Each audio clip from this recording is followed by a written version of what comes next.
Kojak charcoal toothpaste and then a charcoal toothbrush abedwa manso ebo se ho ban efri emo a ema nka eba wenum ema wo se yeden na pai fita and a Kojak fluoride toothpaste yede ne brush aka ho ama o free ema wenum yehwiam na ma wo se echinam enso ayeden yesanso wo Kojak F sensitive toothpaste and then a mouth bath ebo wo se ho ban se wedi aduane a enyu ana se aduane a ehye ema wo sinya woya ni aye frɛ no electric shock na sɛ wo sinya woya pa na sɛ fi moja nso a enye na wo dia ne Kojak P toothpaste ene ne mouth bath eya kai sɛ wo be use Kojak sensitive toothpaste ene Kojak sensitive toothbrush no abom sɛ wo pe bi ato a ko supermarket ana drugstore bi a eben wo nkratoi FDA agiatu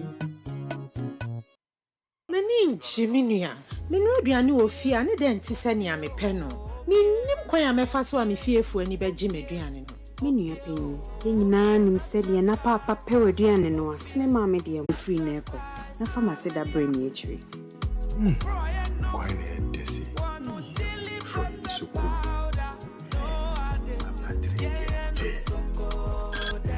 hello I didn't know bedru ha se mo ba ne aduane na asa ma obiara mbɔ me subu Few natural spices are done. We hear bisisia di bia no ameduane wo me fie hada. Na me di bi nso akogu me so to mu ato. Ofie natural spices powder. E down bededi. Akufo amfrɛ 0552 617 139 0546 761 939 0242 299 0691.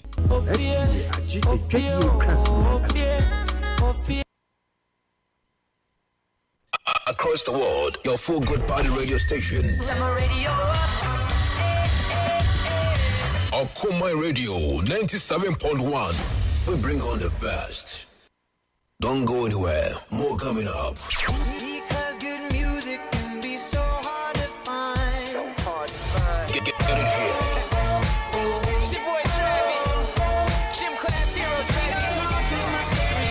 Okoman Radio 97.1. Yeah. The Mihuni answer and then Molana Posro because of March. No Molana, idiot would have been Pempeswano at Agini Posua. The Mihuni answer and then Molana Posro because of March. No Molana. In games wasn't that, very good. If where I'm going to play is going to make me happy, it's going to make my family happy, I think it will just move on. So for now, I'm just looking up to abroad. If not, as locally, there are so many teams who are also building up. So we'll see how the future holds. Are you ready? For the thousands in attendance and the millions watching around the world from the capital city of the United States of America, Washington, D.C. Ladies and gentlemen, let's get ready to rumble!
All right, I'll be your 4 and 9 of Pie and Samoa Aquapem from Okoman 97.1.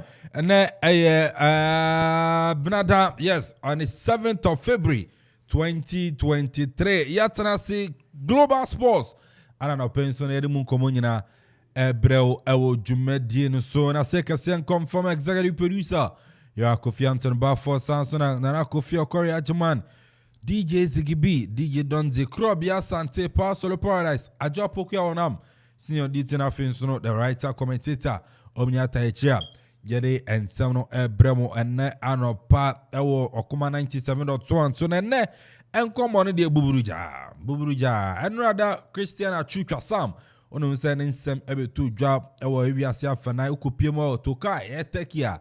Let's say ni atorenchema to a minor, not Yenuya Christian Achu, no Ekudi German, and I just say, and also Yenny Brasem Papa Pano pay good news about Christian Achu Trasam, and then you know confirmation about say Aprantiano Yehuna, and also no in Sema Eba, Yadina Kupimo Sabra, and so say Praka Ku Pride no so a doctor for Evershon and I don't want tono NT and then confirmation is a Christian Achu Trasam and you know and penny phone sono ehuno and Tiano so some common room near the din and so I would you medi in the so Amana Sam Corbia Santi Edeba na ye remuni huni ekoso and so our man and na no copy my own say now no damn about 2 and him say the Ghana Football Association at the proposal biaba Chirima a year term of office Edema FA president, you know, and the one person moving from 2 terms at the cop 3 terms.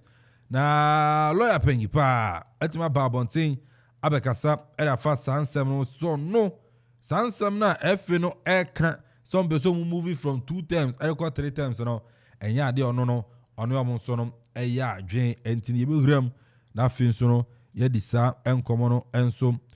Fia lawyer into Fiancom and another answer na to Jachima. Hey, Munyana Mucherano, Munyana Motrano said, no more 2 terms, no, 3 terms, and Yadia, Anosono, Anuamo, Aya, Jane, San Common Sono, Yibidi, and then Commodo Awodono, and Sono, Ebeshe near the Mukomo, may have a bar, Abia Fortanasia, I won't have a good year, Amunsono, Edebro, Ojumediano, so me dear Kelvin Amponsah Addi, Ofrem AK, the boss player, and so, Mensono. Meji oso krobia wa ha meko krobia wa na amana nsem kakra wo no so no ono so na tumi de abrain e odwumadi no so enti ayana enso ahye no so enti amana nsem awodo wo amana ne de bia nsem wo ho news no agencies no report nsem awodo na adefa yenua Christian Achu ho Everton for anopay besima aduonu ntem atumi atwiti ade eye na se kese amatwedi ampon et confirm sampa Achu Omahu Newcastle for Kasa AFC Bournemouth Akasa Samson Hataya Sport Bubu Kora Kasa and so the statement about Vice President and so the ma Hataya Sport on so the team Babontin abe confirming Achun 17 no new portal so no and so no air report Achu issue no ni nyina no krobia edimun komo and so never krobia say bibia kama ekaba dia tama bibia ye kama ya sora ye won kwan hu ade na ne nase na ni no yede ebema oboade no na bibia nso etumi aye kama and ose papa mo bonimo ne nyina mu no ye mfa seda ema no sede a kire no eka no enti ya da sori a moja gusu edi ofrusa na de na chese na seda de nya de be fedi da enti no ya wa anwoden wo ho pa wo so ho ye say njera nice you know Ibandai it's all good ekejuma no sure wo so nyimini se onya bi nso a ubenya ken Ọlọ́run a hwe course and eba me side and the messages eba me side na say na endra me wo take wo kra ura Facebook a you are that easy.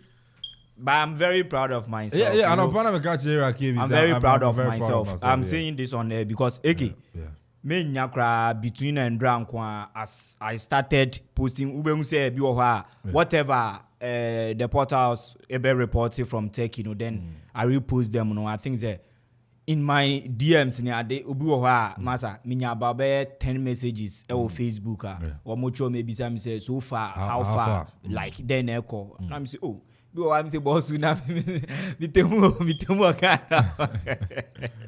Oh, Ebra. Mitemu Ghana. What's that? Post videos. Now that's where the people come in and ask you questions. So yeah. And I posted a video around 2 Yeah. Oh, that's it. Yakasa. Search and question. Yes. I don't know. Friend be by. How far has he been found? I've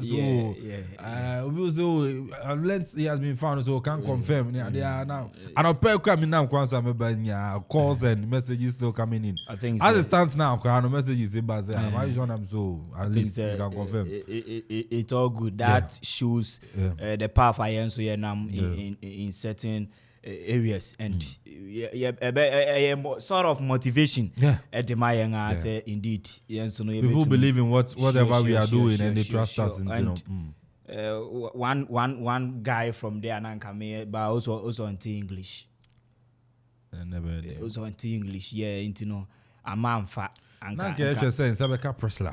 No, but Priscilla, emotions, yes, emotions, very difficult. And they wouldn't be given that opportunity to talk on. Yes. Even hearing from one of Ghana's aid to take, talking, or even some of the students in Ankasano, one catch say they shouldn't be receiving calls concerning their AC one. So I think they've also been put under certain woman to me and make it cost now. But I think saying the good news, is brother and so alive. I think. But the sports director, the sporting director, still no confirmation. One more sports director no na Eki and they muadin. Yes, and they muadin pa. Because he was in the same room with Achu. And that particular area where Achu was found, so no trace na one opening no and omunya hint no so hold but I can say one move to me I reach out to him. That is the latest and so if but ye bompa say bibia be to me akonkan and then so no we said their fee and draw number about the suma bepem sabri yen she denya new way bia nsi bio adan aka ni nyina bia gina o kama just say abeye na adeko de be ne de aba abeye ko ewie nti I think say it would take another longer period of time because the American is an ye nyina ye bompa nsi bio but we na natural phenomenon. Natural, yes, human being behind to me and prevent the IAC, and that particular land, and as a country, take, I did one more experience. Yes, and they share the same border with Syria. Yes, that of Besiktas, Istanbul, these countries, during research, we say women go through this before. So it is a country.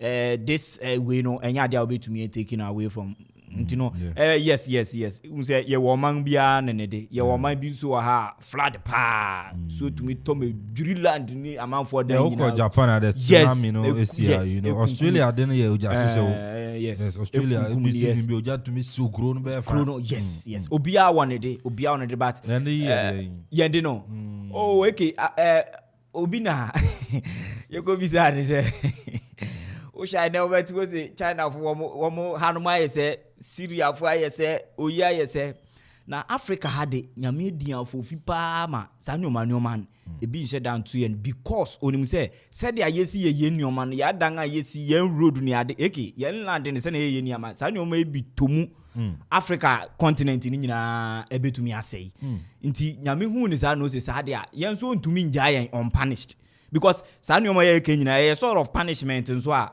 Amanfo enjoy our countries.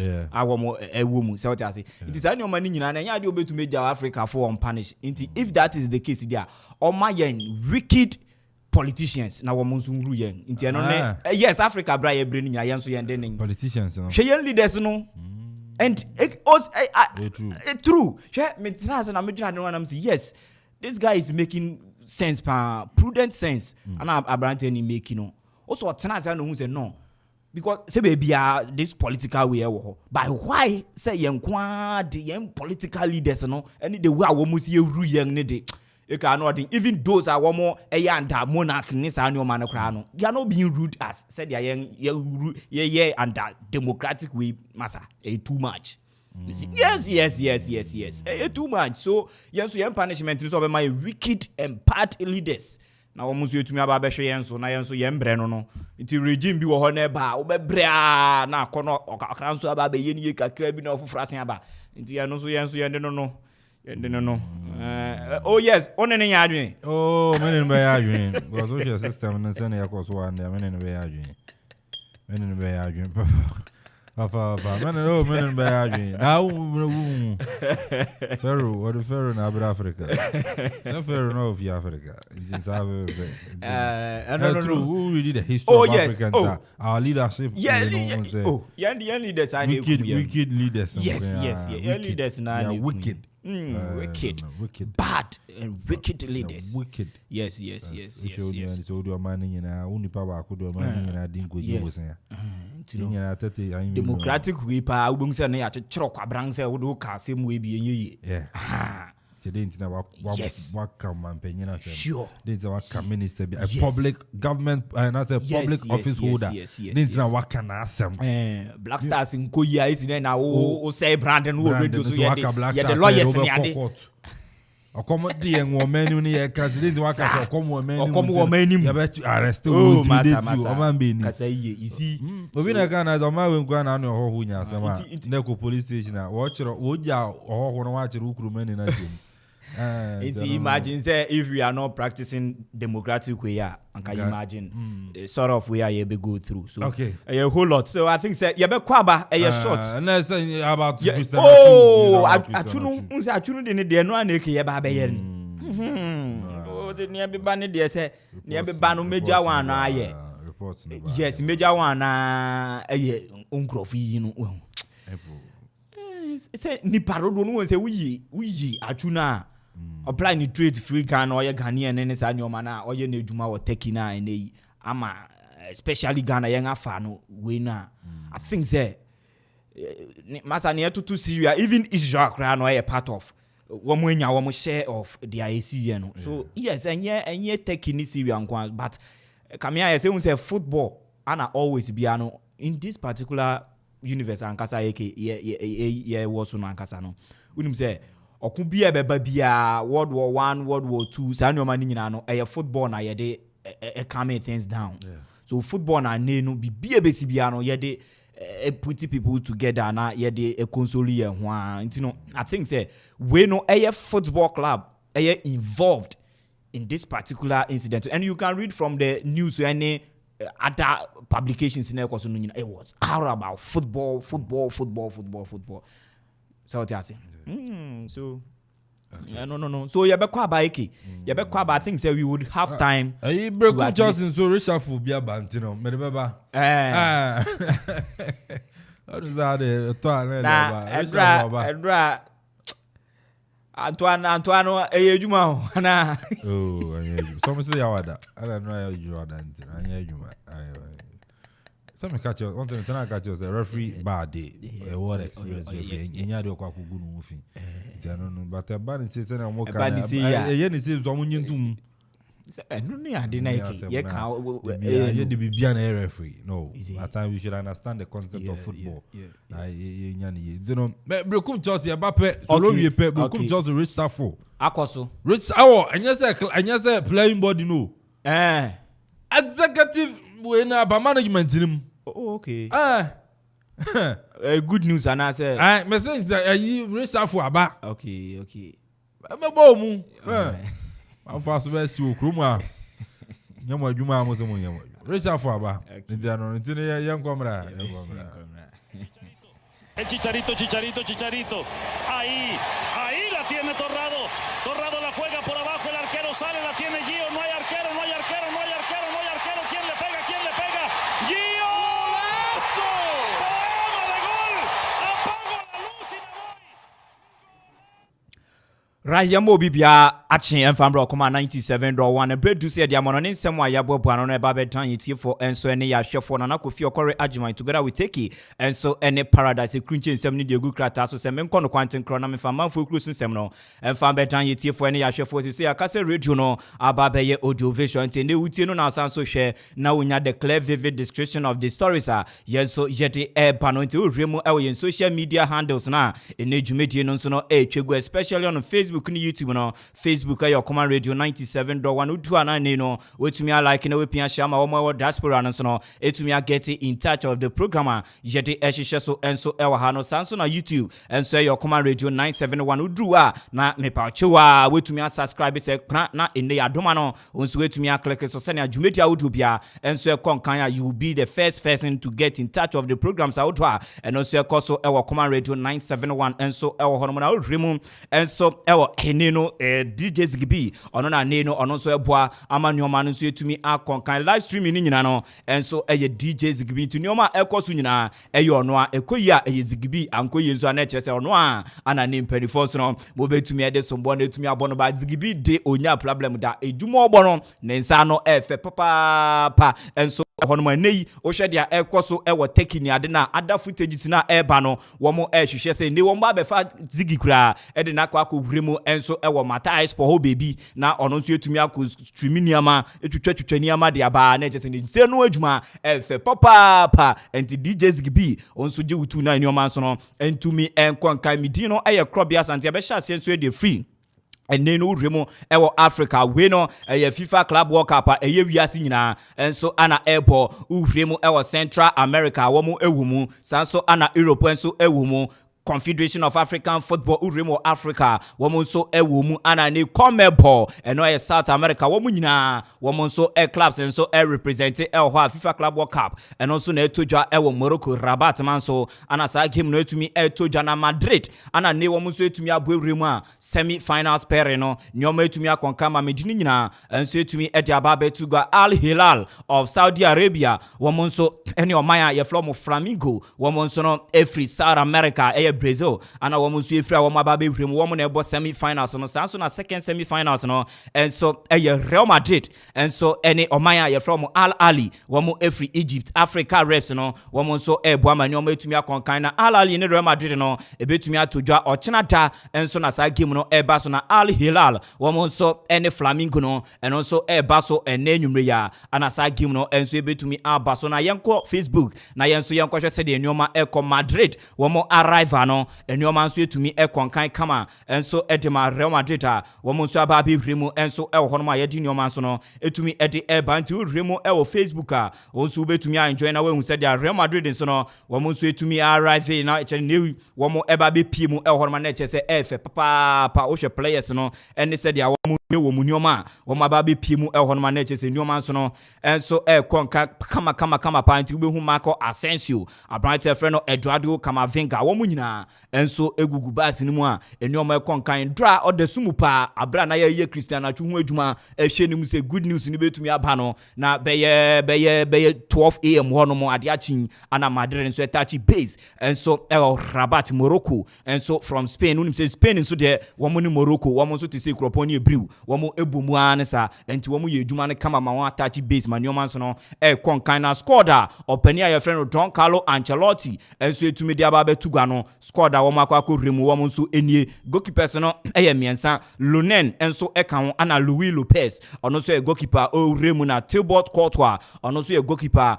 ono so etumi aboremu mum no ebeye tempa se abrantie friend no Thibaut Courtois no ebetumi aya available enso for ochena game ebetumi akoso no because abrantie no so ho akakakra uremu ewo defenders na se nete Kavaha Dani enso ejinemu ana David Alaba ono so ejinemu Valahu Roya enso ewumu eho ana Nacho Fernandez womu nyina ejinemu na Alvaro Odrozora womu so ejinemu na Antonio Rudiger ono so ejinemu eho no ma wenum defenders awto a womu so Don Carlo Ancelotti edi akwa midfielders ni se netie Toni Kroos enso ewo cruise control ana Luka Modric enso ejinemu Eduardo Camavinga Federico Valverde Aurelien Tchouameni enso ewumu ana Dani Ceballos womu nyina ne players a womu ejinemu na Mario Martin enso ewo ana Arribas womu so ene midfielders a wo mo ka ko hwere mu agine mu ebu okon so no e de ama Real Madrid ma nyoma so no etumi akon kan attackers no say netie Marco Asensio agine mu Vinicius Junior enso ewo mu ana Rodrigo Goes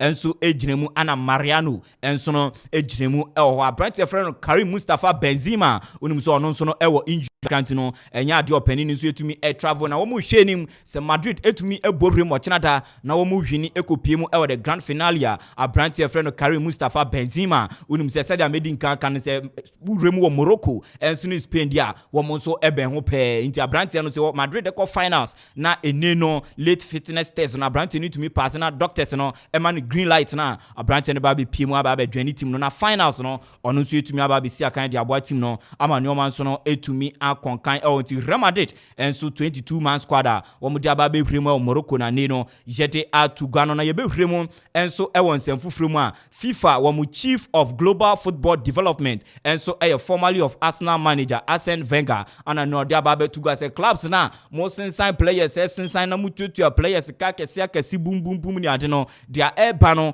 munhwe na ye mu se enei enya de betumi apanish obi ade a ene oboa obi bia ni wa oyes anioma ensem fata a obego unpunished into this clubs no munyina ye signal opani no enso send ede ama mo na nei no okogrante interview no kama ode ababa to abon wo fine wo ho ewo Europe yentie nsem a opani a friend no Arsene Wenger Chief of Global Football Development enso ewo FIFA kache ede atuga was always for control of a financial rules and that the clubs work with a natural income they have.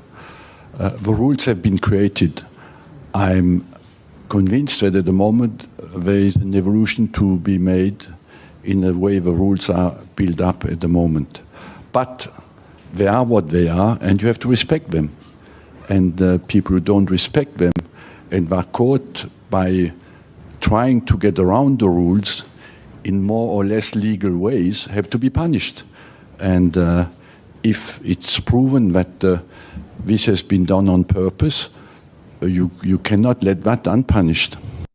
Yes, and ya delve to me as some players. I just say to me and balance books no and ya UEFA and as a FIFA or to me punishment in the beba papa and only some Arsene Wenger Chief and so our global football development edema FIFA catchy and so to me edia to go yet and so at the air by and during the program no and AK to me a break him out say no Manchester City a boboku one more fine one more our greater Manchester Chrome war one so English Premiership no woman so play woman trading so no and so homa nyoma so no etumi konkan ne mom no signings a would be any new players aketua bi any managers aketua bi ni nsem pii akeka nyina no wo financial books no enya de a eye balance ne mom no entru bi ni nyoma bi so no akokom said dia enei financial books no dia wo present edekoma mpanifo no enye no na ne no wo so etua ho na chese bibia enye intact and so Manchester City aso ye enti other procedures na chese punishment awuto a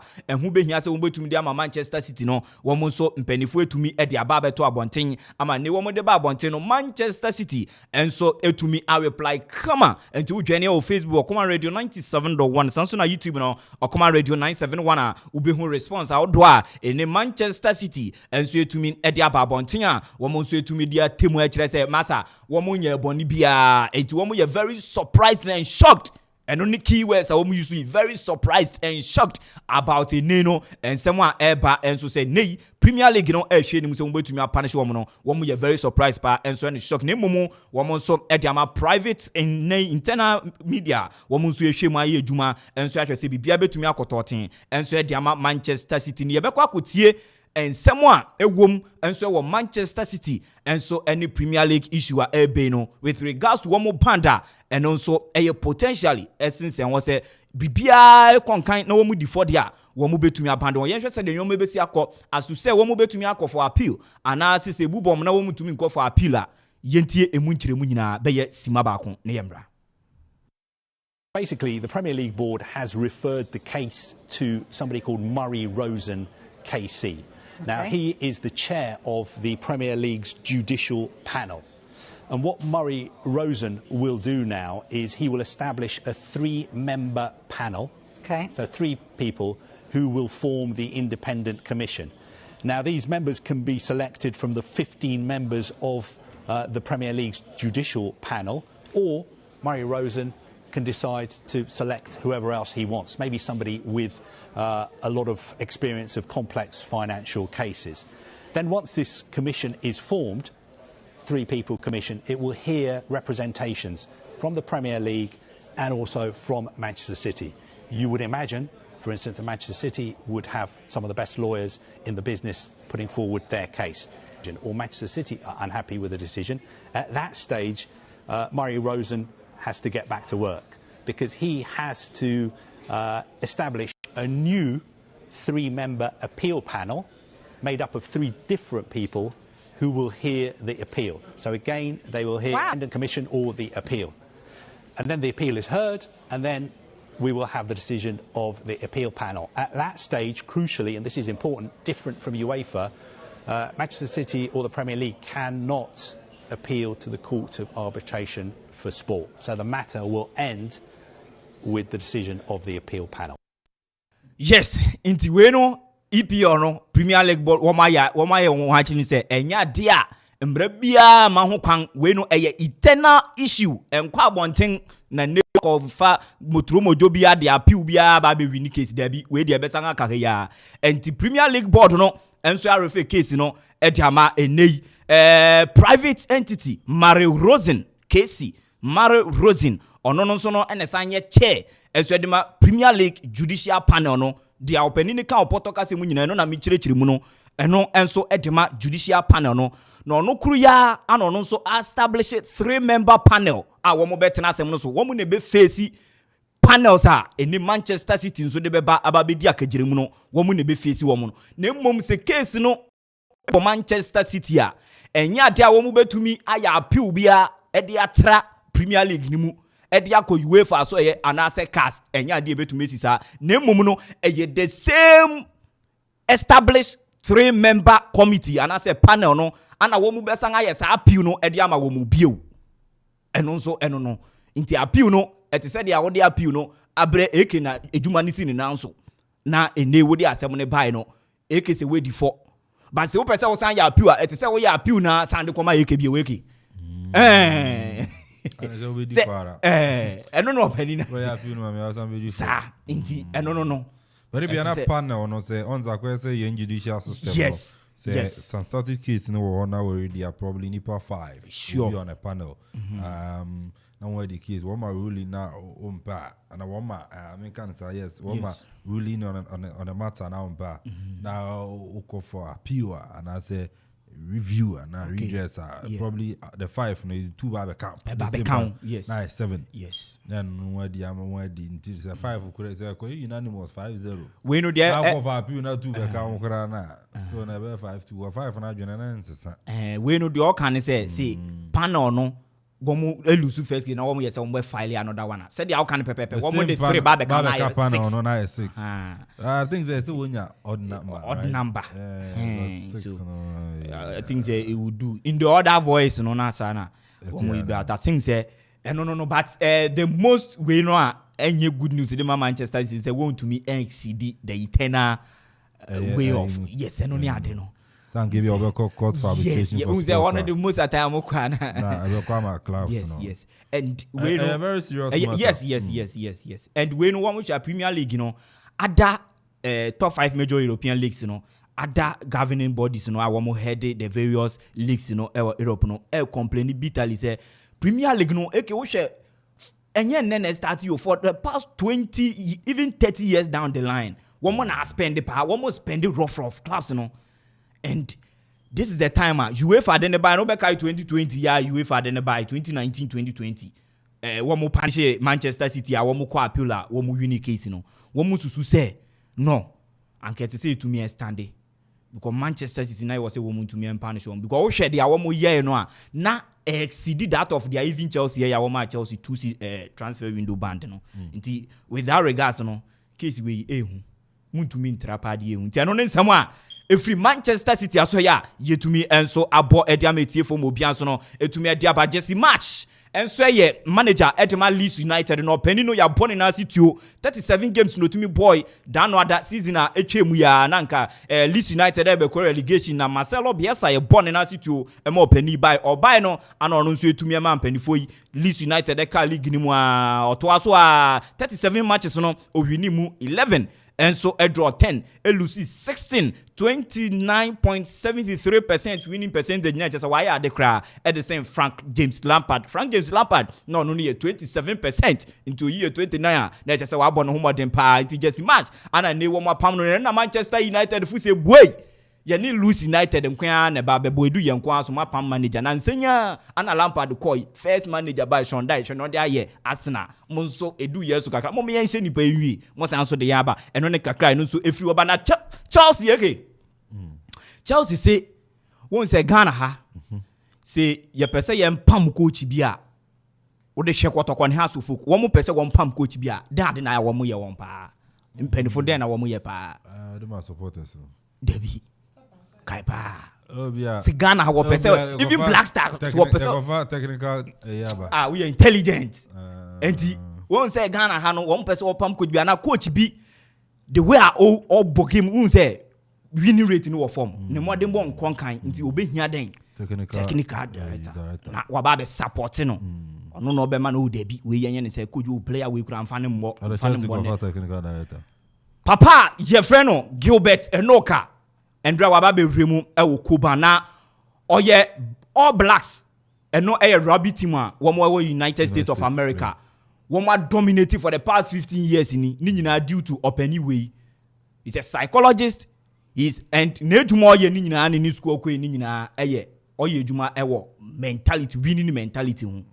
And Chelsea esusu say Graham Potter ebe hia sa nipa ni bi because e kamia say players ni bi wo mo ye down. Players in be winning mentality say Chelsea a go kra won defend obehu ana wo ma ba betel ka no obi a Chelsea say a won betumi apagya wo mo ho na wo ma atumi anya equalizer no unya Chelsea pe na players no atiada enti won akofa so opani na o yes adwene mu aduma winning mentality coach say Ombrambe opani no e short term won say Rabi no enkoso wo ma break America enti short term no oba be say aduma no until the end of the season into openi no tuma ba nya sika ketwa openi ni ba beje na obai no o kire nsemu kakra yenti no sees a curse, you know, and it's a curse because it sneaks up on you.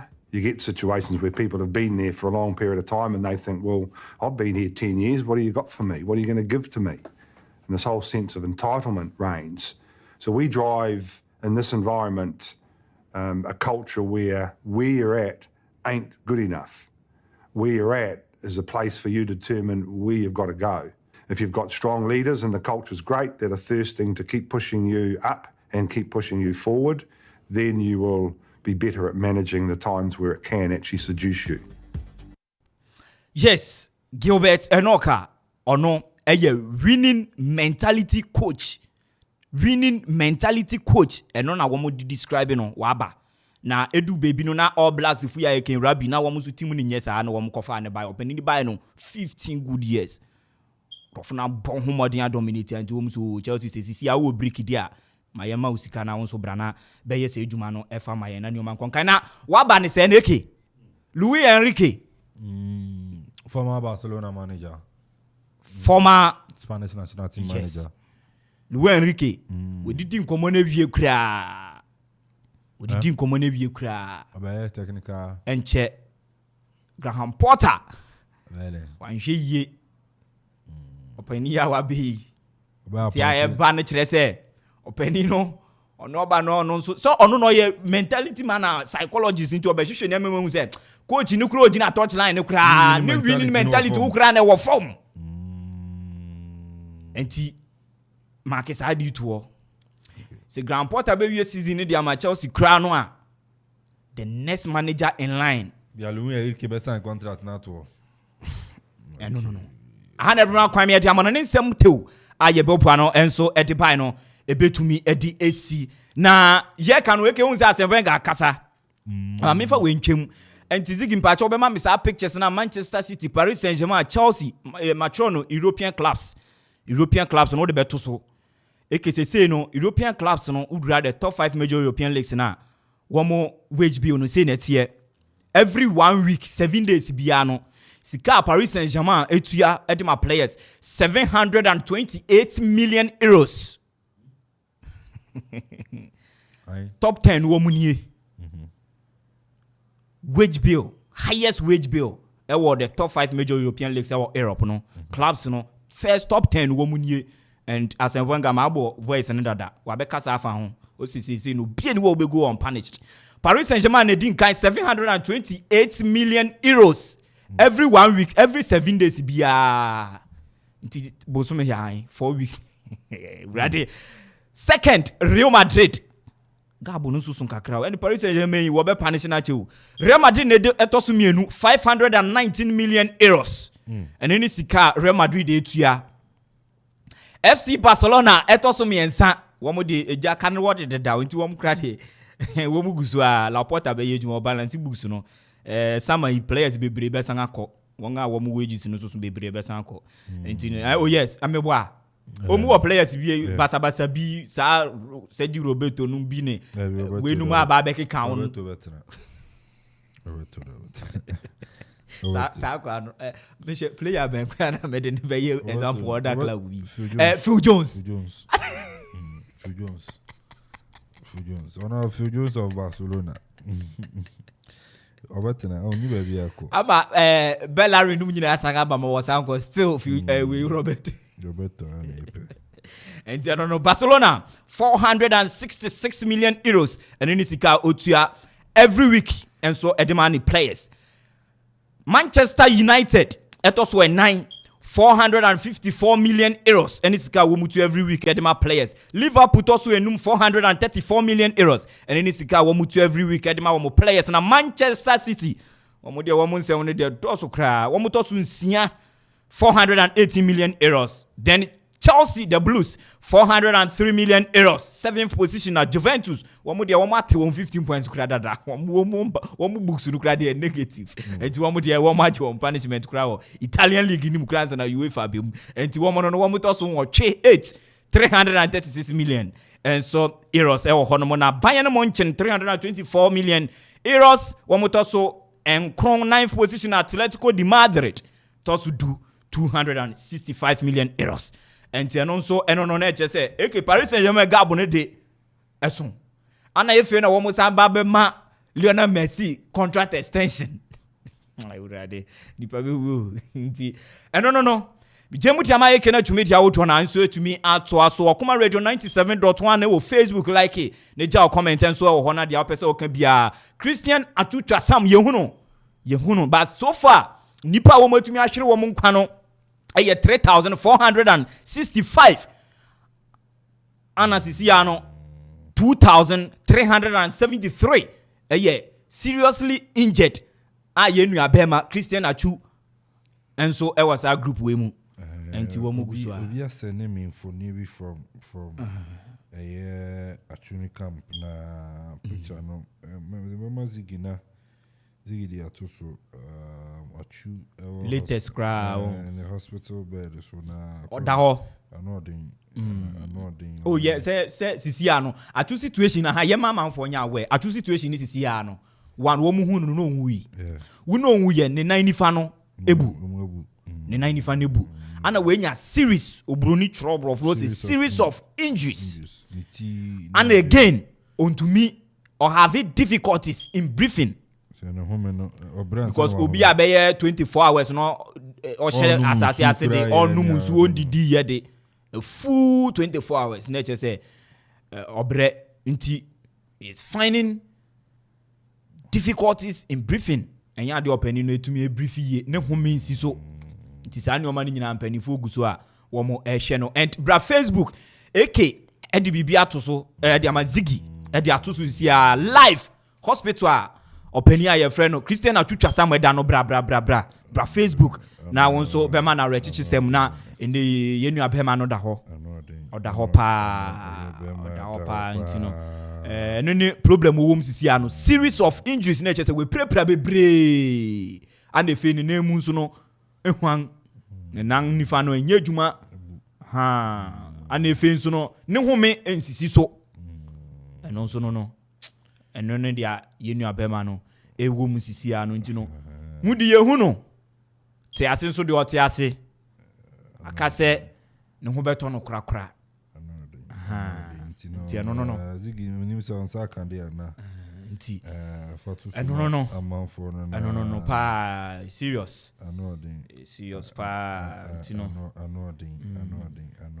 serious pa nti no no wo mu a yegusu a ehwe masa wo de yare nso de yemfenya wo ni yare anodin jet anodin fan change even po yetuma fan to because so share sani atinu won bia na wo de to a na ke skemichi so wow yeah because zigi men oduon kakra na yema different one be why zigi because who say building na yes ano send me yin YouTube no oh say one question who say anya dia fe sa the way dan ni bubu ni ade ni tino wo ma won name say master come on until we study me pictures man post you yes me page I was posting it on WhatsApp alone because near one ever now no and no share picture na me saka na anodin pa ntino we say abrofo no dey a wo mu protect sa nyoma no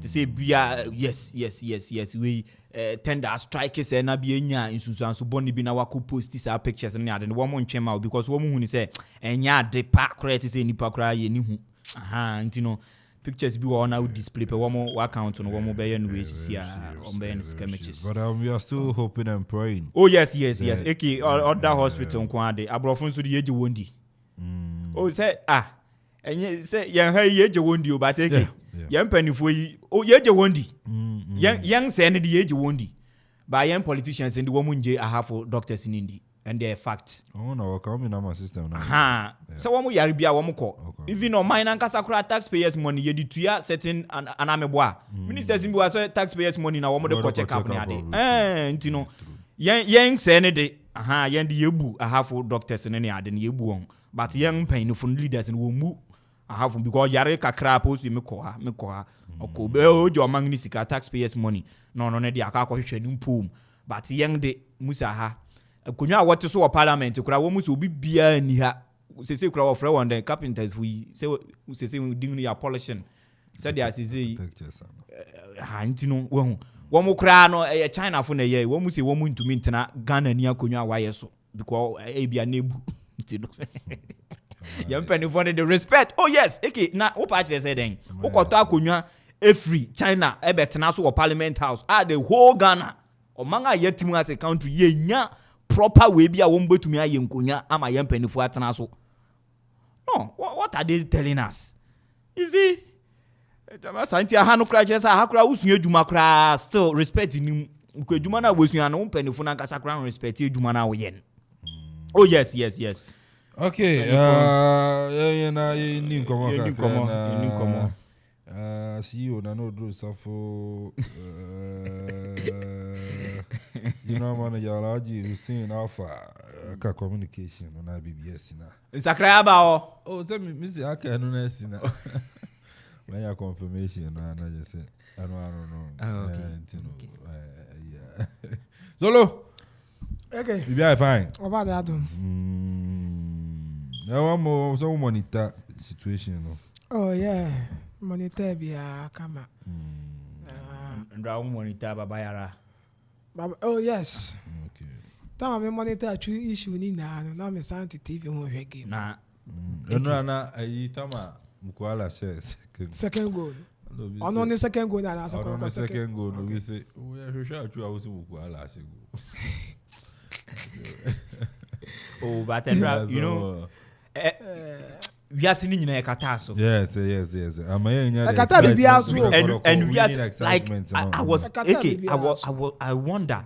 Look, this media man for even club no ankasano 70-80% of the report are not money no regards of Abrante friend even Christian Achu. But meanwhile, almost sports director and other way players yes, but it was all about and how the English Premiership clubs take Christian Achu story because he's a former player of AFC Bournemouth, Chelsea, yes. Newcastle, so the Everton. under English clubs take in and say, oh, anya shekra wa ba ball league ni da, and how the English sport house take nipa ewu ahwere wo monka, but the only Christian Achu alone posting over BBC, CNN, Al Jazeera and live on YouTube na me share Al Jazeera news 11:30 me share ya ma 12:30 am another breaking news say by from 12:30 to 1 be 1:32 honom na me no nyoma online no you see now live Intina me share sa international way ni nyina live on YouTube. Sky Sports no na. Yes, one telecast. It was all like incident now one more talking about no kra Christian Achu picture na one more dey ato, but rather one more kasa about. Their accord was Syria but the headline the banner headline on nyano former Chelsea, former Newcastle, former Chelsea, former Newcastle, former, and it was all over the place. That is the lover obobreye. Now we are the par. I think they will be from the global scene. And Fabrizio Romano, I commented on the Achu issue. Yeah. 2 hours ago. Okay. Christian Achu has been found alive and has now been rescued from the rubble and transported to hospital after suffering injuries to his right foot and suffering from breathing difficulties. I don't know. Nidia Fabrizio Romano, so stay strong, Chris. Nidia, is it and Fabrizio Romano. Yes, let's make it emphatic to the people who say, we are actually as my king. Unipa kind of MCC, he is the best sports journalist in the whole wide world. Awards the universe are here, Bobo. One of the top journalists are. One of them, he's the best because we winning awards a couple of times, and even in Europe, so I think all about Christian Achu and Ghana, and we should be proud of. Though any idea we move, but we should proud of ourselves. Yes, for a Ghanaian young player, born and Kasakran, one said do to the very top. Not Chelsea crowd, but Chelsea saying. You see, but how one more father no I think say Christian Achu kwa ho dokra no ebema nipa no dodo na no enyankwa, and I think say a very good sign. Otias ni mpo keke no kwa ye da nyame ase. The manager Nana Secure and you as 1 AM na contribute cause on team in a deal directly. From any portal, news portal, you need the team and a daily directly, on all the news about say on person the bay in 5 minutes from a brand new was reach the club on also reach so it was the club and I reach man the vice president the confirming man is a hunu na ipra enye ipra ketwa ipra di wo but sena ye ka no inya bon pa so even the whole ton of crowd want to me am bobo ni biem kura ote ase no nko ade okay no see be adwuma adwuma dey say ye adwuma adwuma dey say no an no an ye ba be say wow ye be adwuma boka mo ha won kawana mo fa mo ha mbre obi am no be 5 minutes na mo fa mo ha ye ba be hwe GPO ana you share Ghana Premier.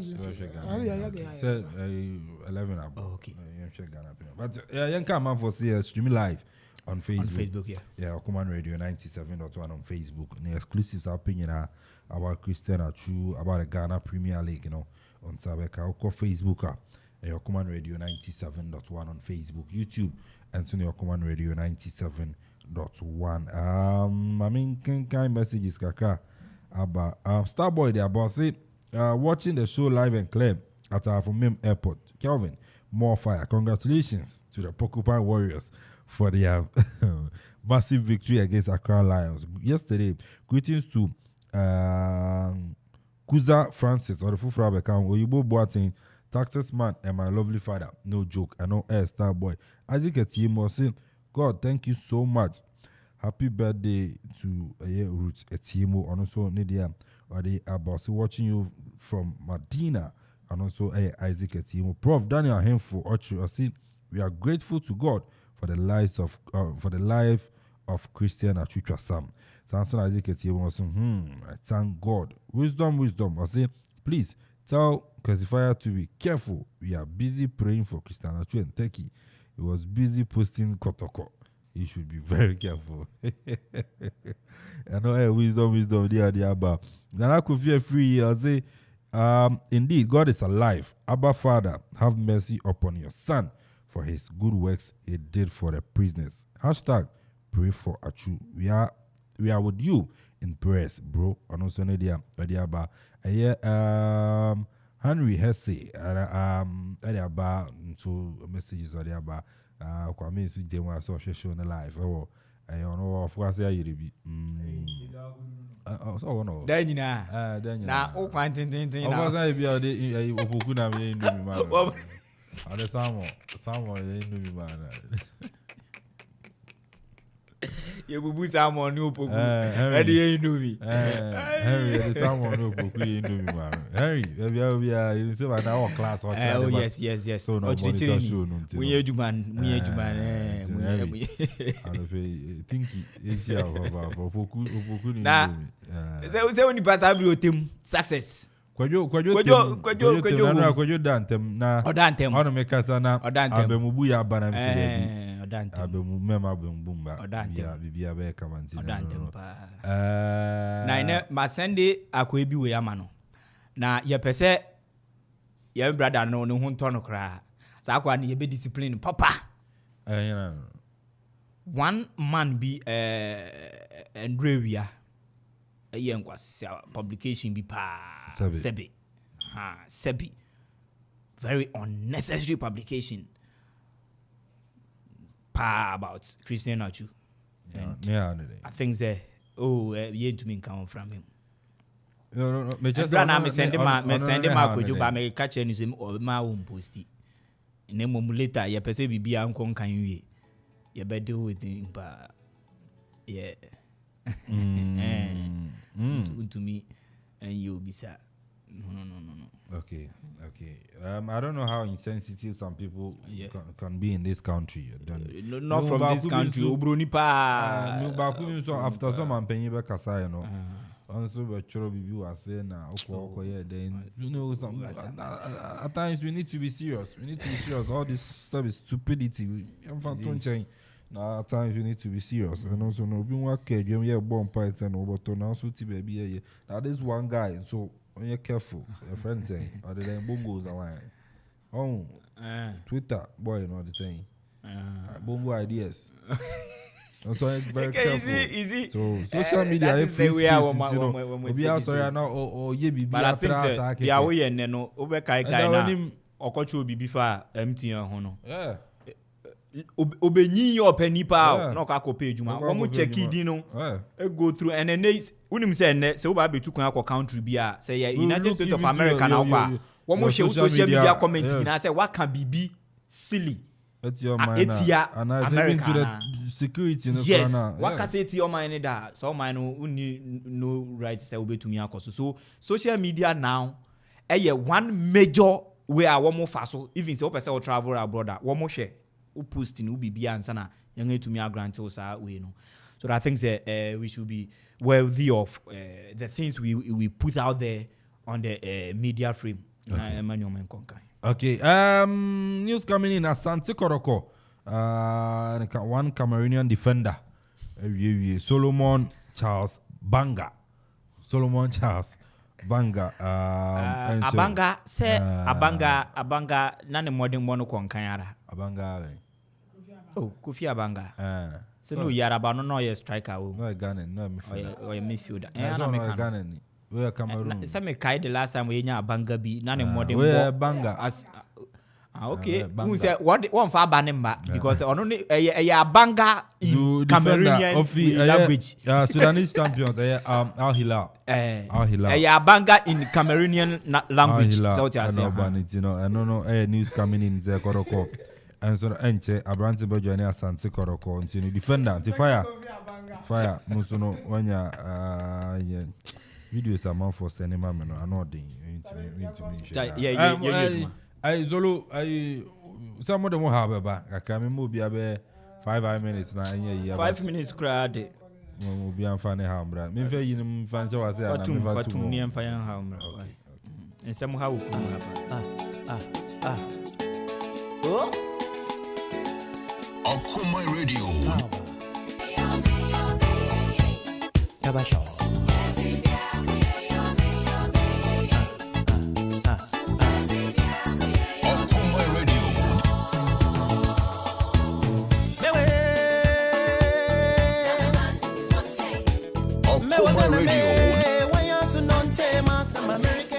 Okay, you know, yeah, how and I pay your dusra, solo as answer a crop ya obi a how no on sorry, but my num na I met so our Ghana Premier League solo. Egem da se minchi a na minchi atie fo ne ahwefo a ehwe wo Facebook na afa YouTube na yenchi omu na obi anso mra ho na o me like page ne na afa on share e mani ni anto nya bi nhwe na mo fa comment ne nto. Ziggy Mpacho mame top 10 African leagues no ewo Facebook na yindi ho nkomo kakra. Okay, FIFA for na atena se na omo de san hyehyɛ ndi aba. Ye we ku obi omo FIFA ho a adwuma omo ya ne se omo de anytime bia no aman any clubs ahoro no omo modem omo danadi ewo bob na omo boni mo no ye be hwe omo modem mo no so near the amount rank, ya rank you with the whole world. And you rank here about African clubs top 10. You rank here Liga, the modern more kind, the modern more was no. You rank that leg, no Ghana and the movie. Ghana and the PM, our top 10 him. You call world even first 100 Ghana him. And I know I'm trying to check what the whole world. Me chinchi, baby, I'm going Ghana crown. Ya kikago 200 more. 139. Na Ghana shem baby. At that Facebook into what we tell about to me ako Facebook no abehe. Ni odi kan bi a wonim Egypt. Algeria tosumienu, Morocco tosumiensa, Sudan tosuenai, Tanzania etosuenum, South Africa, Angola, Tunisia, Nigeria and Zambia. Ghana ni mubi. Eneke emrebi twemu. Menka 52,000 edeba. Di besi 2005 2006 more eba 7. Na ye kan leagues ewo soro ewo Africa anka yeyi top 3 Ghana be wombi because ni en class ne perform ye omuko Africa yenya 2 Ghanaian clubs omu kodu Confederation Cup grand finale ani ebo final na okromu ha home na win na ebo na okromu ha enkran enukuma ase has jifri kotokonsem omu na ye Ghanaian clubs na yenya ash gold oko tournament ewo CAF competition mu a otumi ayire no perform ye yenya kotoko oko yenya Heart of Oak oko yenya Ghanaian clubs na mo ko Africa modern mo no wosoro but enei entesa ena yebenya player bi obefree league ni mu kwa akwa omo free Ghana ha straight to Europe na ko mo kwa perform wo ho nya wan ko Europe obekwa Africa no oko clubs some modern mo no wosoro mo ne yen clubs na compete oko leagues omo modern mo no wosoro omo agidin sika wo league ni mu a omo so ne yen league no compete ento benya Ghanaian player wan ko ba bia wa Africa no obekwa Egypt obekwa kobo ewo Egypt Egyptian league nim obekwa South Africa no akwa kobo ewo South Africa League nim. Ubenya Ghanaian player obekwa Nigeria bi no akwa kobo but enei yen players no every yen league ni mu kwa so called best players omo yen league ni mu no obe free ha kono obekwa Kenya zigo de manenda so sa amame obekwa Kenya no akwa kobo obekwa Kuwait no akwa kobo ene Tanzania League aba benya edin esen Ghanaian Premier League. Eni na ye empanyifu edi enim.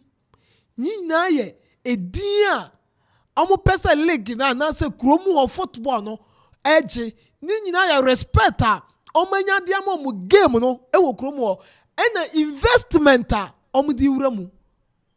So wo league be ye o football be ye a eye nyoma miensa pe o. Good officiating, facilities, stadiums na beko ye ena sika udi sika be wura mu. So udi sika wura league ni mu a obenya referee a obeko akojina game mu a on di bias because you tue referee ne ke tue ni ye etini ope bia wonya e wo league na wo di referee wo mu no. So udi sika wura wo league mu a clubs no ebenya quality players di oma bo league no ama league na jinidin because obetue player ne ke ye player no baby obeda no beto no club no ebenya training pitch papa obenya stadium papa aboso ball club no benya club house a players no enso beda ene yen clubs no wana wagem mi yuwafa no a o ma free mu e kwa division 1 a currently clubs ebo Ghana Premier League no obienu a o wagem a ye beka say club ne dia na nsan na kodoko supporter bi bechiche omo bi ni nyina ya de a emwa yan clubs no enti players no omu nya sika ntu om kanti player no obepeja ne watch no obeton no na okọ se sika wa league ni mu a club ni mu se mi wini a mi ji say ena Ghana Premier League aye bo no se would fi utoso 4th eni ko si 18 na 1 cedi unya surprise money bia o because of what the participate bi keke na ko ni obeje league ye man 2.5 billion oje wonko ni obeto sumienu ye man say ni obeto sumiensa ye man say na ni obeto so 4th ekosi 18 no onya den onya hwe ayene league ayebo okromu a but English Premiership na ya de won toto om no ukwo mo hono mo a omo ni obekọ relegation kura sika wo je no etumi ye league ni yie wo kromu ha enti ye mpanyimfo ne mfa sika nwuram omo ntrase omo nim ni ya de be ye league ye football na be ye yie na Ghana Premier League top 10 our Africa Ghana nimbi okay Tanzania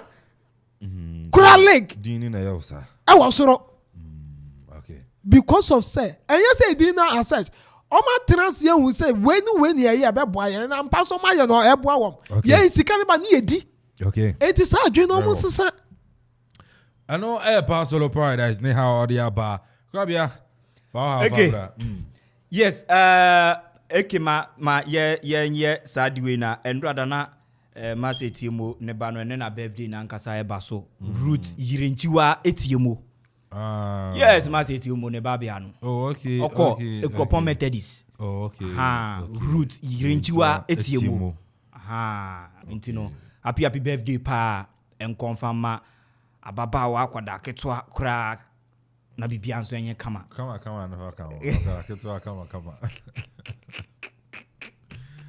happy birthday and confirm out root irenchiwa etiemo happy birthday come out bibia enye kama well mamichia obibia na nioma enzo enkonkan a very good morning pa and confirm obibia okay ya thenas ya and say no it got to a time yenya Friday night football yenya Monday night football e by no yehu say na in terms of numbers spectators trooping to the various centers ekwakoshe games na nika and I think say for a while now no seasons munie no sani o ma no an sheda yeden to try kakra.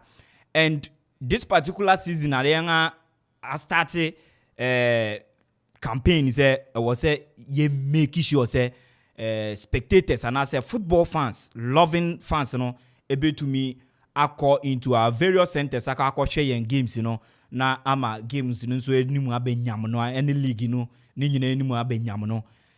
I think that in that course ye nyina ye share the way forward. Ebinom say time, ebinom say quality of players aye ni, ebinom say bad officiating, ebinom say nyoma bebre, lot of factors and I will consider enunti na ma ye nya nipa no said yes on match day or the various centers.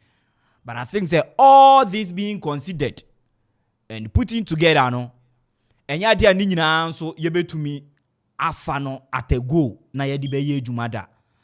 But where and when I necessary, I say betumi aboa in a short run na de yembe kono. I think say it's worth it to be taken into consideration. Na ye make decision a betumi aboa going forward. And I think say now Oshekotogo games are warm about this particular season, especially Baba Yara Sports Stadium.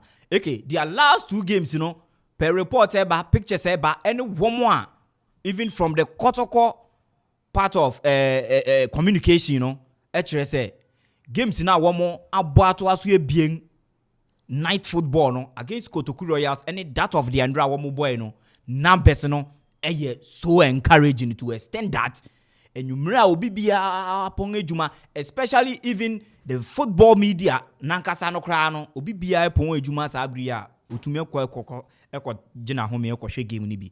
And I think say obi wa na wa pon ejuma ofia obetumi atena se kakra na wetumi anya kwanya etumi ahwe game ni bi. And even game aye born on Monday crampo no enya supporters attending much more than even the aye born Saturday and Sundays and you area 3 p.m.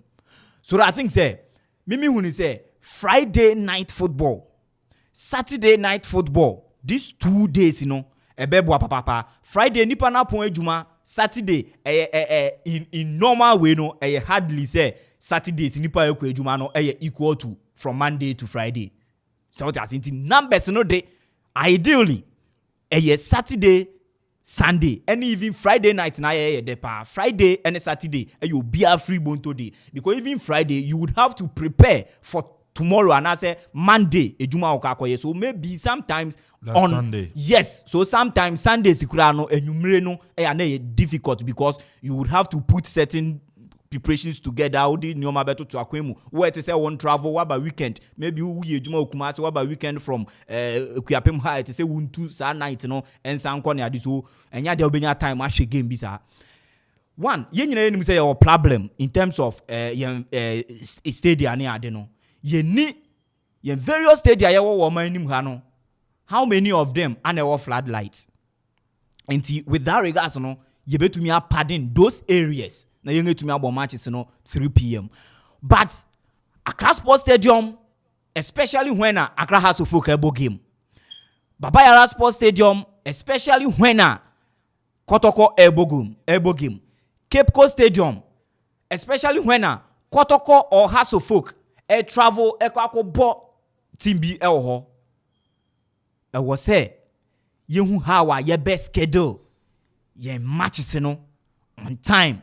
Match bisa no sha no one so match we dey Kotoko ne asimesi game we dey ye born Friday night numbers ni betumi aba because now ye hu certain way aye hu say yes ye born match na nwumre a wo batting said ye born ewia no. And with this areas and I say stadium wo mo ewo floodlight these are emergencies that say ye to me a takey na ye de boa na ye nya numbers and so in various states because enya clubs ne nko na ebre NSA ne bre GFA ne bre o mine ankasa as a whole sika it say ye use the national facilities amount of money e was say enko the government coffers enko se minya 1,000 cedis nanka abang 100 cedis ne betumi akono wa imagine so obi bia ambana gate proceedings ekoye 100 cedis therefore aban ni benya obenya 10 cedis which are abine Lucy 90 cities in that regard.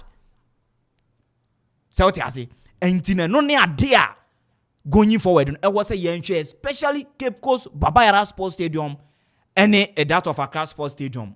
Not all matches, name some of the matches.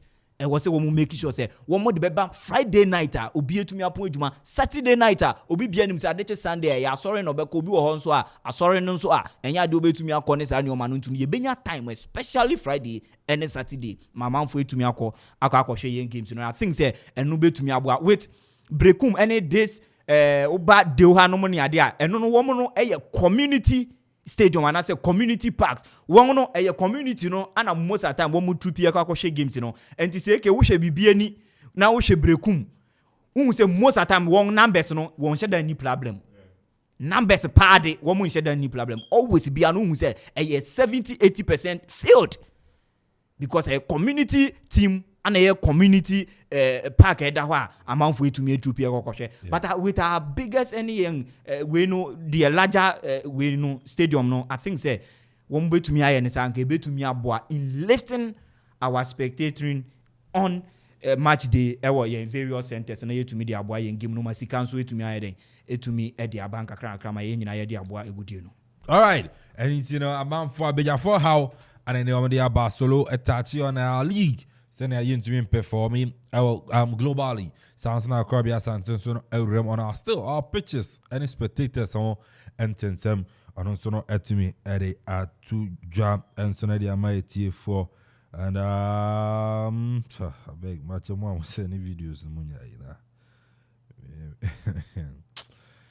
okay young made in come Ghana Premier League and Koroko and Accra Lions. Upon all the talks, all the criticisms, all the allegations, the threats by Koroko, Enya Kunidi over Accra Lions.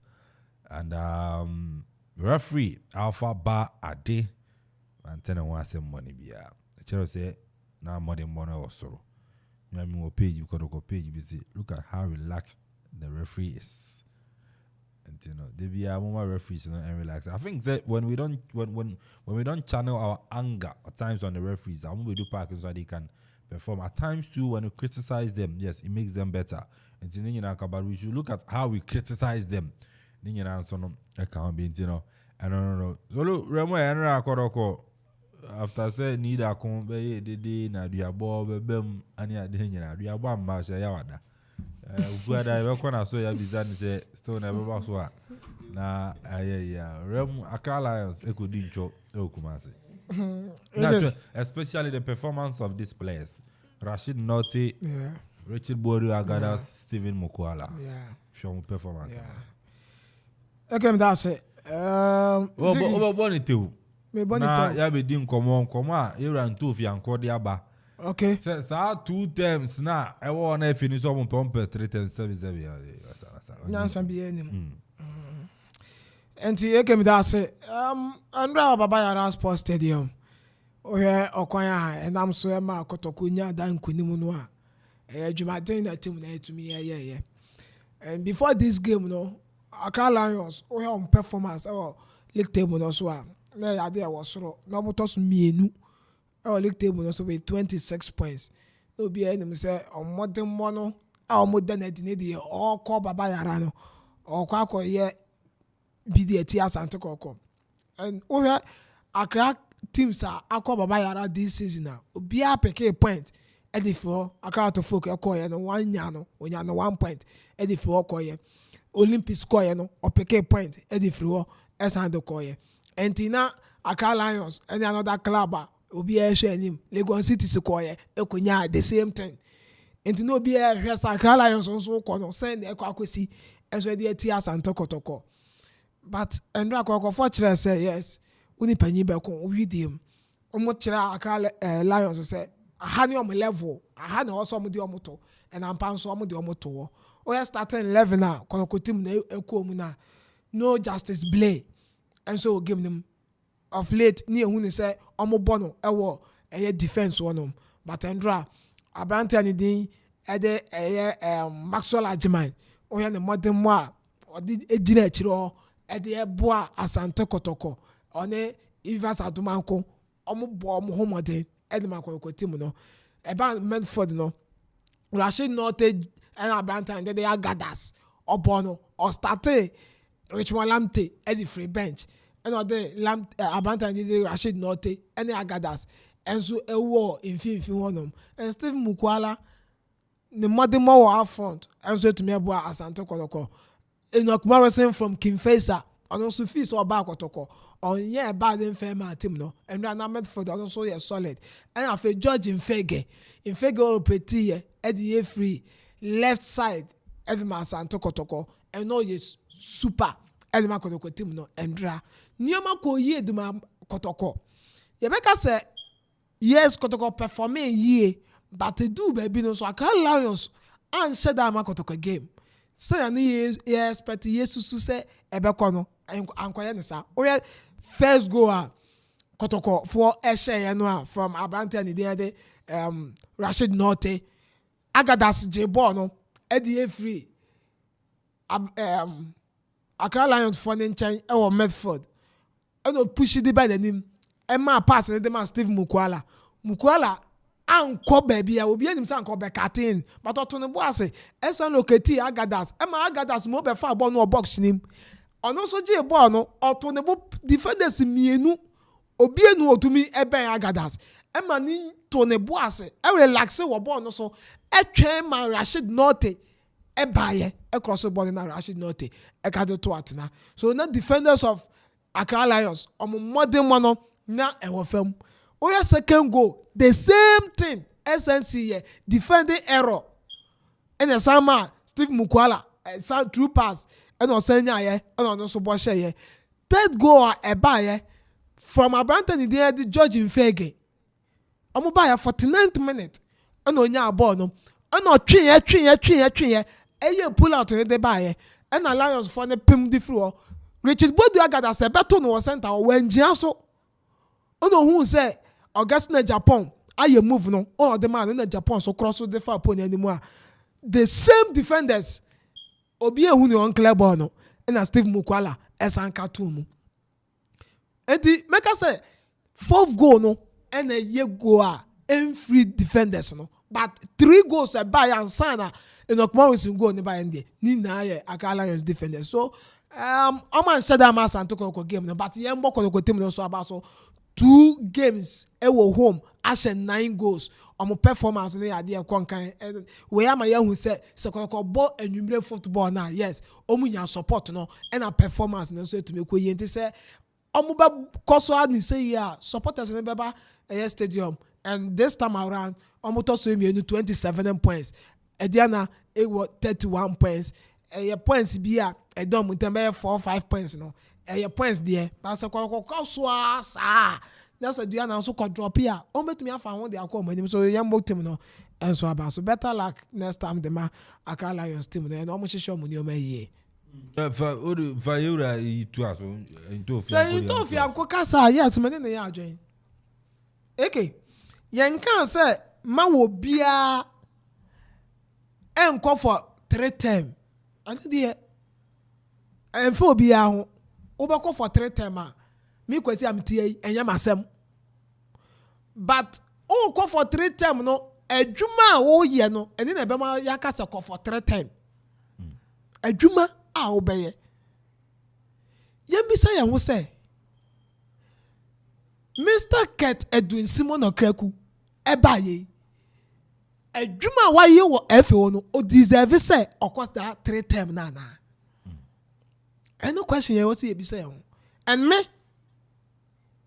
make us say no undeserve it and you no tin ye hye mra no and me obi ntwen chance ni tin ye hye mra no but FA president bia wo beba akonwa no so no wadwuma na be kire so oh nipa so masi de onko biem and obatra so afi bo kura ka ye pe onko eko obi nya position unti so obi nya position ama ya ka so nipa so masi de ya ma ne ntra so saa unti bi da so what be that and I was saying so what o say Akroma de sasa na mo ye no Africa oh but so what be that say na make Africa de and yet unti so say o aso masi kura de won free so ye ni free so esi eto o mo de mo ne be ka so 3 time nyen to fa ya ko ka no pe then na efe we aye yen football na say na nimu no egu ase football no say dey out of form ye tietia so e wo krom a yen league enkoyie hwe yen pictures and hwe baba ya Sports Stadium hwe picture aye boss ball hwe Tamale Sports Stadium hwe picture aye boss ball ene de yen fa asam ene minim ene de yen afe picture asam de minim say ene de yen afe but league nan kasa na ye bono sika samu te sen officiating te sen officials nso ye afe e ye afe because referee appointment committee no omo she afe na ase intenu so ye afe so officiating nko ye afe wasam na ebeka sika samu nko ye afe wasam na ebeka players na e movie free ye league ni ma ekọ no afe so wo ye league ni ye player na nko okope sika enti sika kakre bi ba ewo baabi ye mbobo okro beko because otikrom ha player bo winning bonus home or the 60 cedis away or the 40 cedis na so obeko Togo winning bonus anye bia no so nya $10,000 okro odiba ya na ade ya onko wenu mu na ya pese afeni ye ensesa ya ball no national team perform here enkoye less than 2 years memfa no 1 year national team blaster nkwa yakọ tournament 3 local blasters yi omo ya blaster ni bi yakọ tournament 3 performance bi enu ekwe yi blasters akọ 2 galaxies akọ 1 3 tournaments eni yakọ yamade mo na nko yi looking at the performance of I'm not even speaking to and I'm talking about Ket's administration. And you Ket asam na America. Who believe the FA president nyina na nya de modern bono da e was ro sa ja munya say some more. Okay. So who ba na performing here and 10 years yes di wo so. And and for be ahun do 10 years. Because who perform you buy a sponsorship ko yie clubs no ho atowom omunya sika editua players sika yie league na ye bono officiating ye good ye ntua referee sika yie se ye tuo mu ka yie a na bibia ko yie a national teams no ko mo perform ye clubs no ko tournament CAF Champions League CAF Confederation Cup omo perform mi ye hu a eno ne be hu se wu ye adwuma oba ye ena pram washa say na wo ye bibia ye be hu se wo ye adwuma enya kasa ne keke o but when mu na wo ye hwe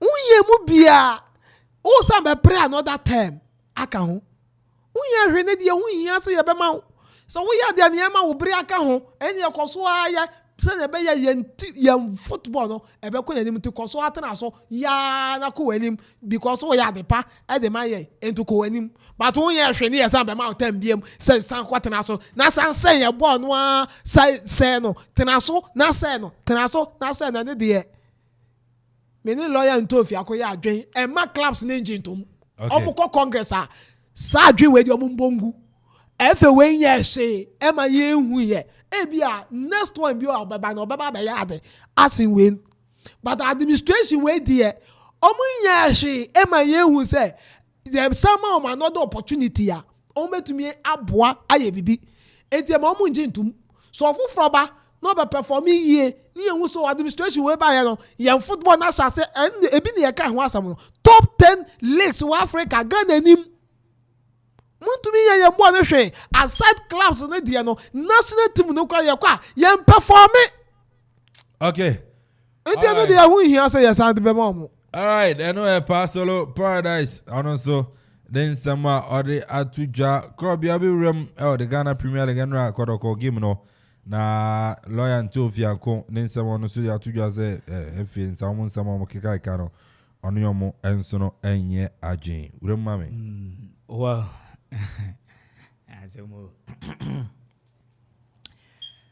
Okay, use koto kwa eden wo mo announce central defender. One koto kwa announce yeah, but if you know ba joining. I think a long overdue. Kotoko's biggest problem, not one of biggest problem this particular season, has been one more central defensive pair. In terms of defense, one more abrege pass struggle. And some of the draws, some of the defeats Kotoko, it has always boiled down to one more defensive line. How they read game, how they approach game, one more reaction in terms of play. BBBR has done nothing profitably for Akrobia Kumasi at Kotoko this particular season.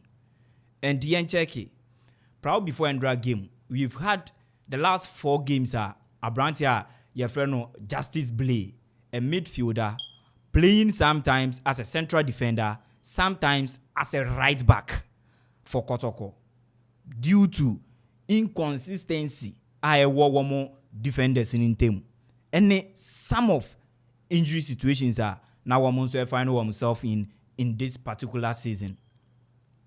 Now, a problem can see an Kotoko. And Nanka, one more far D'Souza, unse striker biaba from Brazil. Yeah. D'Souza and Dra obe making the debut at the club. Now, Michel ni mo say Francis Andy Kumi Eko Kotoku Royals Nansia, what about 3 goals, right? Yeah. Yes. Anana Isaac Mensah. Honestly, another striker. Akuaba. One striker be called we Nansia. George Boateng. One Boateng. Samuel Boateng. Yes. Samuel Boateng. Yes. Okocha. Samuel Boateng eko. Now yewo ohwe Kotoko eni mu onoma Steve Mukwala yewo ho na go sunu nhye da mba ye se de ana pe bara. I think say wa wo hwe game ni bia no na wonim abrante no wa hwe no hwe ne footworks ne se de or interfere play ni ade a wonim so a very good striker but a complementary one oh here a potent striker up front no one need to me a partner. And I think say eno ne baby back one na no so e fall short o Kotoko but D'Souza by na me hwe ni ma say the major problem has got to be Kotoko's back line. But why now bringing in a striker instead of say with a defender Ebeba Kane? Because Kotoko has score Kotoko games in one more finding very difficult to keep clean sheets, and that has been their major problem. And you know, utumishe Bataka said they will be to me defended that go no to me no, and nei and we here say we be to me the central defender to me aba.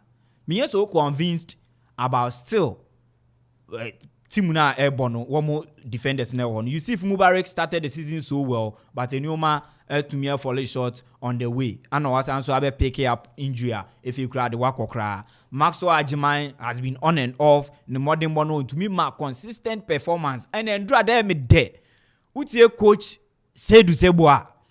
O say performance in a day a year. Nemum no onye so enticed say anything young as 5 into be ruri and as 1 4 because already wakwa share 5 dada inti no enye fe na wa ba share 4 ba be ruri nemum the consistent level team na nkasa betumi apeke some individual players performance a womo de man in game A womo ko real game B these players no hu womo be vanished. And then no ne ade a openini kan ya na me hu say yes indeed this is a coach, this is a manager or read the game no from all angles. Consistency and here in this Kotoko team and the partnership of Apeone Maxwell Ajimai. And I think say one additional bar ebeboa openinu ye Mohamed Sherif, a multifunctional player, a mobile one indeed. Left back, central defense, Obetumi Abonina in midfield, the 8, the 10, the 6, Obetumi Abonina Diamao. One player, Prosper Nato Gumebeye, Prosper, Ebe Prosper or Kotoko Ninano. Eye, Abrante Bakwan to Mimboni Ding, and minimum say Prosper Nato Gum, Ewa Hano, Peso, player Bakwan, or man season, you know, Echo so well. You cannot mention in Bella. Na the second part no my player be done abrante friend Mohammed Sharif in difficult moment sabrante we nana o save prosperity Ogumane Kotoko team nyina and having him back and in the game, having Augustine Ejapon whom are joining the Black Galaxies and when you had the opportunity in their first game Obabe yi Augustine Randolph for the porous performance or that from then subsequent games so to me boy or show level of consistency we move to me boy to say Ghana and knock out from the competition on Baby PMU. And even before then he is one player Prosper Nate Ogum and more minutes than Abrante Freno even Christopher Neti, and he's a very young player Oba and or that potential no and draw over the right hand side the crosses in the cuttings as a fullback and draw. Now he's playing like Trent Alexander-Arnold on the right flank and Ejumano to me konkan etema. Abrante friend Steve Mukwala obi bia emano sa respect and obi bia emano that benefit of the doubt and say because obia share the other beba on board as Abrante friend Mbella because na Mbella baba be yebi am obi bia hu say he's a goal monger or put it bono at the back of the net for fun. And into no wabana obabe filling in that gap no and was when you equal to the ono ne be ma kotoko no, but which is not so oya Abrante a hu say Mbella no nya in fegi more and so they can and that team no na flourishes so well. Richmond Lamte in form Abrante friend Mudasiru, these are players are one level no any kotoko as we speak. Mudasiru level no any kotoko as we speak. Rashid Notena Oba Nancy and Wababe skirmishes me and me who say yes is proper no maten on to me jebone to me a chain and then rather check the bench of Akropong-Akuapem Asante Kotoko. Justice Blay on the bench. Abrante friend Richmond Lamte on the bench. Zeze on the bench and it was super. Checking the midfielder one boy Mohammed Sharif or Agadas, Enoch Morrison, Rashid Note. These are 4 midfielders that in transition, that 4-4-2 formation, having Abrante Freno in Fege and that of Steve Mukwala, one more link up play. It was super excellent. So I think that in all, Coach Ninya Nini and Dry, it was a day for them. And the last 2 games, Awoma Bo El Babayarano scoring 9 goals and considering one, I think say Omo to me are finding something better. And in their game against Kotoku Royals, na me fani so Kotoku Royals Ababeye the boys they are being beaten helter skelter in the league. But for Accra Lions to pass 4 goals into the net of Accra Lions, so now me say yes indeed, one more arrive to a certain path and getting some of the players back in the squad, and also able to me a boosty. Even Dalad is here to come back to man the post, but about a friend of Frederick Asare, he's been so excellent, super for Kotoko, and also in the absence of Dalad, and we save Kotoko in certain difficult situations in the idea, again new points in the idea. So I think it was an excellent performance by all standard for Akropong-Akuapem and Kotoko, but the consistency factor. Coach Nangasa Kano, I think that is the problem we work Kotoko. As to say to me at Wasono, and we are down to the technical team and the playing body no Ankasa. All right, there Baba Betos na Krobia Remo lawyer into Fianco issue no but my announce the phone line so now so brana for wadwin chere efa bra 0551667755 0551667755 0551667755 and 0270 191971 0270 191971 and our face 0205 818 748 0205 818 748. Eduminta, I say good morning, AK, the boss player. You are doing a great job. I hope our brother Achu will get well soon. I pray that God will protect him. I'm Emmanuel from Akropong-Akuapem. On also the messenger what to me Eddie Abba and so I don't know. Hello. Hello. Good morning, Fire. Good morning. Bibi I come Fire. Nyamia dumiti ya munyina wo studio. Ejoso. Na ndai dobo Kotoko boys na baso. By Accra Lions performance we be done edi Kumasi ne de not. Ina wade da third position in the and one can because that one away na Kotoko yekiminya ye entre points. Yes, team a wɔde bae na ɛsɛ sɛ Accra Lions wɔkeka wɔn. Yɛde nyame aso nso sɛ wɔn ahu akyi. Na yɛsrɛ sɛ nyame ankasa bɛma na yaresa sonko a ɛnɛ ne ɔkyerɛ yɛ a wɔbɛtumi aba back. All right. Okay, mpacho Kotoko supporters we club na Kotoko riba dewu Sunday we ye nyina ye mo abo aye ho na ye mehia Kotoko na ye fa nkudum dinko kumase medamasi. Oh, nkra na ade ma supporters na asa all the family so na ade ama. Me de nkra ma wo ni nyina inti kechre wo mam. Okay, fine. Well, that's the self by 0551667755 0551667755. Hello. Hello, good afternoon. Good morning. I'm Atani. Good morning. I am Timo. Hey, Master Timo, Arape Bibia Kama. Samiadum Boko, the crack and mission I chef Yakasa, the video call. Master Timo, I mean, Papa. I had the point I made my family. Michelle, so my you. Yo, na can say lady kaya da oba de Yankopon ase. Se ode Christian achu ne nkwa no. Onko so ara nhwe no so mo no ho ban. Na be dia aspect no dia woni nipadia bia Yankopon kasa afa ne sank. Enne yehu se wi ase ne na woye bia edi wachi. Na woye bia di wachi. Esa no se nyema wo astakra ba ya nkofo keka na oye ma nkofo no. San pai na nkofo no enne kura no. Wi ase na ye bia edi Yankasa yachi. The market GFA president, then you know, GFA president, or Gina Swan, or the third term. That's what you say, second term in the Obefum, and a third term so bad, or that is what would be or yet. As you say, you're born not in home, or you know, and post now, and I say, power of him, and you know, on Ghana football, the football, never yet there.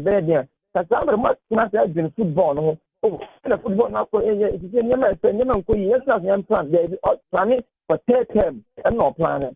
There's a Ghana football in the video corner, the engineer, and a local boom. I mean, Shiramu. I mean, Shawn, so must state when I know root birthday, what is your root? Hello, root enjoy a TMO and a birthday. They wish him happy birthday. Catching up upon so Shirano. No, be a beer cassia. Now, about our swab the brain, and in the wood as I see. Na no onye be ni petitiri wo kwa mem o my Ghana mu ene wiase nyina enya no so fa na botan te Yakopon ka tombra faase so no on be saade no amen Master Timo yes ya da sinti root se na papa ka no so botan te Yakopon se bra saase so bra na ba be my boy see ya so be 0551667755 0551667755 and 0270191971 0270191971 and our face 0205 818-748 0205-818-748. Now, Abraham, mama, still, mommy's joint. Mama, no, oh yeah, come on, pa, mommy be piano, man, be bia, come on, net, you tim. Yabani yaba, mama be, yes, I send you tima, copy them, we got see, come on, the Mazani, be jay. Send the brother, so think, come on, do still, mommy's joint. It's mama, and I'll pay, mammy, papa, Abraham, or heavy papa.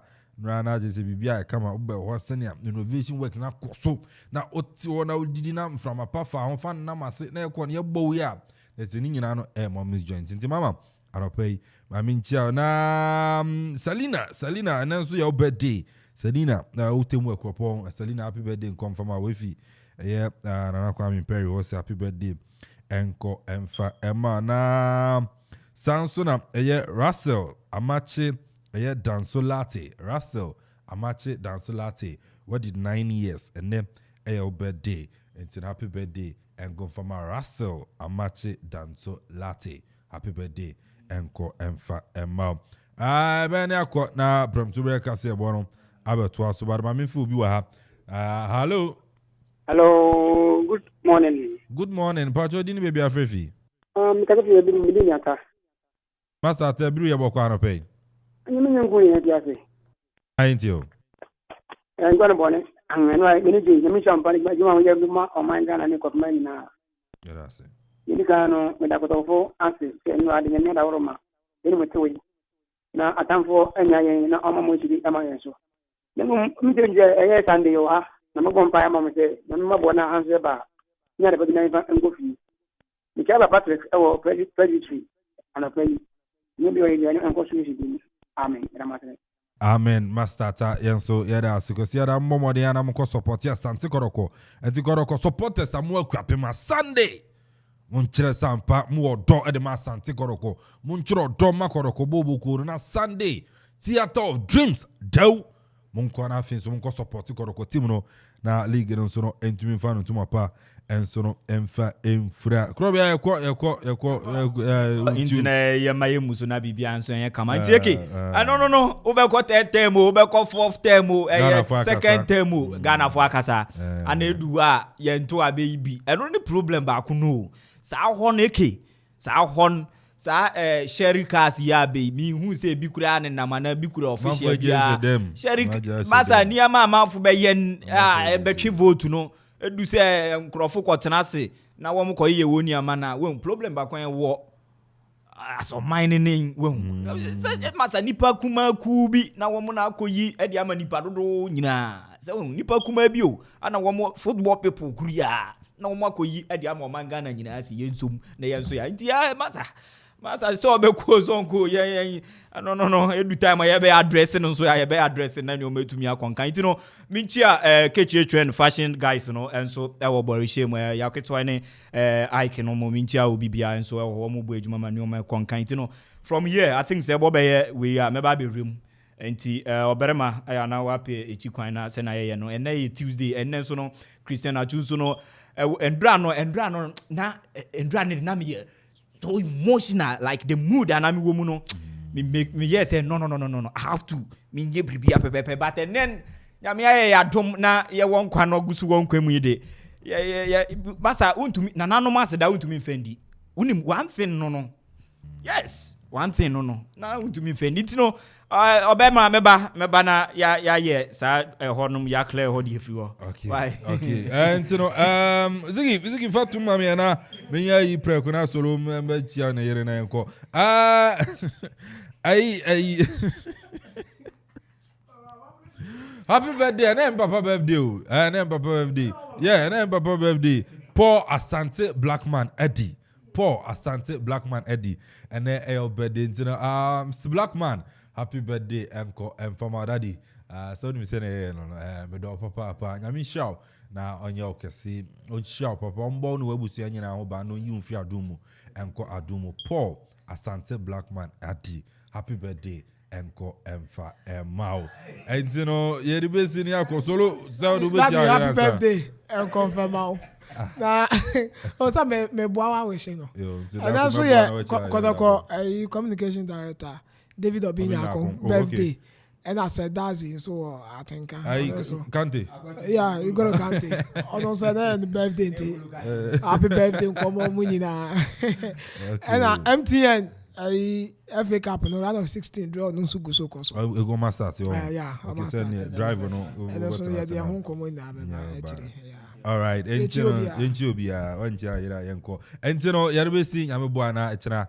yaba to but mama is joint we heavy papa we biem wo pa Amanfo ni tie ntini yenchia oni adwumayefo ni nya no mo be didi nyina se mutuo no de zigi ase na waje afa ntime me kwa mimisa minimi amepe sanso na benku wo konkonte fufuo ni nyina nso na wo so lo de se no fufuo na ya de ntino bedi nti mami yenchia we na no pe yerbesi executive producer you Akuffo Antonbafo na Akuffo Okoriajiman sanso na ene no Krobia Sante Pasolo Paradise Ajo Poke Wanam the writer commentator Ziggy Donti omnyana boy chirons and afin senior duty and so ka me di jumadi ni by Edinia Kelvin Amponsah Addi call me a kid boss player muchum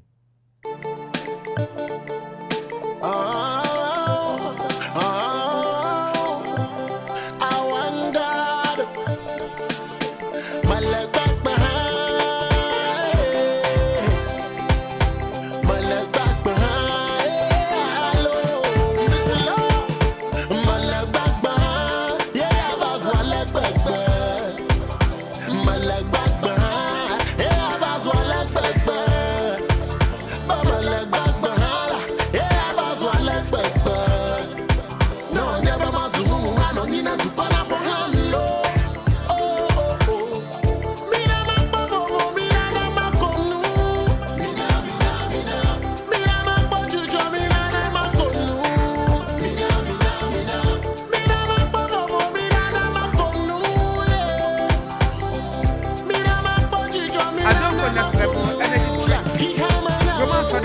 Aegis herbal tea, African queen mackerel.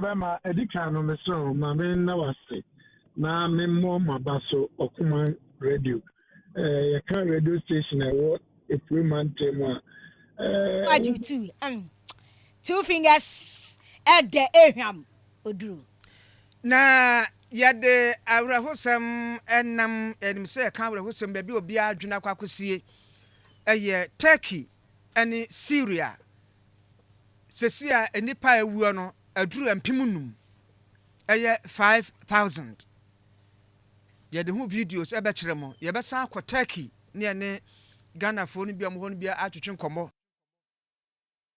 wo se aduru yafa na wo mo gina FK kini finfin pote na de me wura hunie ene emu adene papa Esukọ no ma ya wo no techem abosum mienu akwada obi wane ne maame ada obi akote akwada na firi ne maame nchen ele se kan ko akwada no atwe akwada no moja ene Ofagana ha 97.1 Hey Ofana heni akwai of obi anye safe akwada babio na de wo mo wo ho no e kire se bia wa ya de kogi skadu ai na we die